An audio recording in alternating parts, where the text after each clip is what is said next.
Time now for our rants and raves of the week, starting with Adam.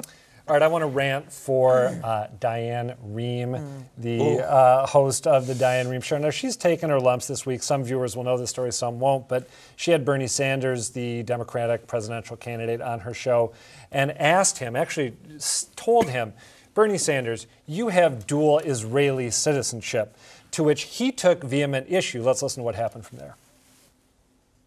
That's some of the nonsense that goes on in the internet, but that is absolutely not true.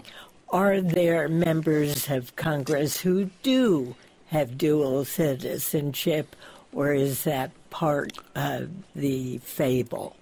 I honestly don't know. But So apparently, someone had posted a comment on Facebook on the Diane Rehm Show saying, ask Bernie Sanders how he can run for president as a dual citizen of Israel. So that bad info was passed on to Diane Rehm by a producer, apparently. All right, well, that's, the producer screwed up, but Diane Rehm had the info, so maybe give her a mulligan for asking the incorrect question in the first place. But what blows me away is that when she learned she'd been given this toxically bad information, she doubled down and asked a follow-up question. Almost sounded McCarthyite, Well, tell me about the other Congress people who have dual citizenship. And then in her apology, it was one of those non-apology apologies where, among other things, she said, I'm happy we played a role in putting this rumor to rest. Yeah, and I want to point out, people are saying, well, this shows the hazards of social media because this came from a comment on Facebook.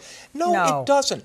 Journalists have been dealing with rumors from the beginning of time. We're supposed to verify facts before we start flinging questions like that at people. And may I just say, it's not an accusation, but you know what. And may I just say, casual trafficking in vile anti-Semitic slurs is not a good look. No. What's the anti-Semitic slur? That there are powerful people with dual loyalties. There's something wrong with that. It was anti-Catholic when it was thrown against JFK back in 1960 as well. Dan. I have an all-purpose rant for the Murdoch family, which this week announced that James Murdoch, who had been sent off into exile a few years ago after the phone hacking scandal, is being brought back by his father, Rupert Murdoch, apparently is the heir apparent. He's been the heir apparent before, but this time apparently he's the heir apparent for real. And it just shows the complete arrogance and we don't care attitude of the Murdoch family. It's interesting. I've met Rupert Murdoch many times when I worked at Fox for the network side, and he has a very slick, beguiling charm. Yes. And I don't see it in the children, and I'm not sure that's... No, I don't think this is translated down to James at all. By the way, I do want to read a quick quote from Chris Bryant, a Labor Party official. Obviously, they don't like the Murdochs anyway, but I love this about James. The best we could say of him was that he was utterly incompetent. I wouldn't employ him to run a bath. That's a good one, run a bath. Dante. I have a grouchy old media rant of sorts. As other sources of ad revenue dry up, news organizations are turning to pop-up ads and self-starting videos. I don't love them either, but this week, Apple announced that the next version of its iPhone, iPad operating system would include an ad blocker.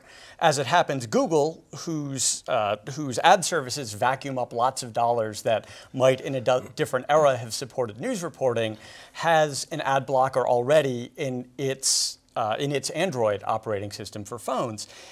And again, these pop-up ads are annoying if you're using them, but it furthers the illusion that readers can have news content if newsrooms don't have a way to pay for it. I don't like ad blockers. I'm with you on that. Absolutely. I refuse to use them.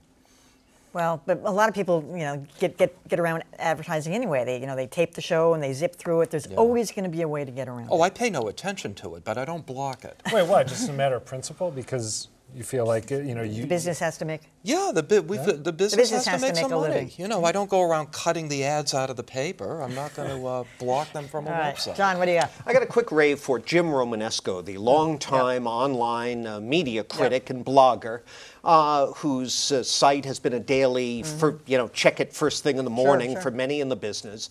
He announced on his blog that while he's not retiring, he is stepping back a little bit from the daily grind. He says he'll still write, but aspiring media critics in the audience, or else who else would watch a show like this, really ought to read his work and take note of how it's done right, with fairness, with reporting, original reporting, and with a touch of humor and a sense of the style of the industry as well. A job well done by him over the years. And he always does a good job aggregating the stories that other people have reported that he thinks would be of interest to all of us. He's absolutely terrific. I'm glad he's not retiring completely. All right, I have a rave tonight, actually for the Boston Globe, and it's coverage of the woman who was hit by the baseball bat the other night. I mean, this was a tough story for them, but I thought the coverage was full and robust.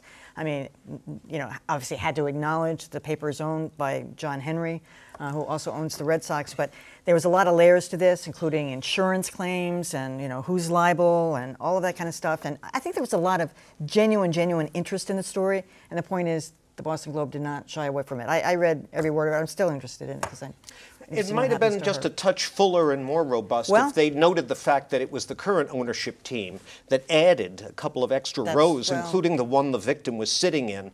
And maybe in hindsight, that decision might have been... Well, they are talking about maybe doing no more netting or whatever, but those seats are premium.